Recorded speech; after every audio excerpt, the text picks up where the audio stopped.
ராமாயணம் அப்படின்னா ராமர் கூட்டல் பயணம். ராமாயணம் ராமரின் பயணம் அப்படிங்கிற மாதிரி.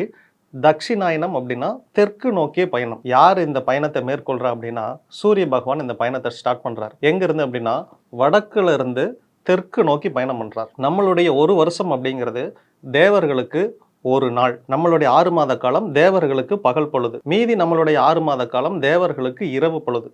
இந்த ஆடி மாதத்திலிருந்து மார்கழி மாதம் வரைக்கும் 6 மாத காலம் தேவர்களுக்கு இரவு பொழுது. இந்த இரவு பொழுதுல ஆண் தெய்வங்களை காட்டிலும் பெண் தெய்வங்களுக்கு சக்திகள் அதிகமாக இருக்கும்.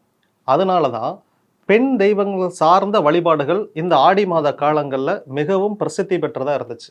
முத்து மாரியம்மன், மாகாளியம்மன், அம்பிகை வழிபாடு, வரலட்சுமி விரதம், இது எல்லாமே பெண் தெய்வங்களுக்கான சிறப்பு வழிபாடுகள். இந்த ஆடி மாதங்களில் இந்த வழிபாடுகளை நீங்கள் செய்வதன் மூலம் அதீத சக்திகள் உங்களுக்கு கிடைக்கும். இது வரைக்கும் தடையாக இருக்கிற எல்லா காரியமும் இந்த ஆடி மாதத்துக்கு பிறகு உங்களுக்கு கிடைக்கும்.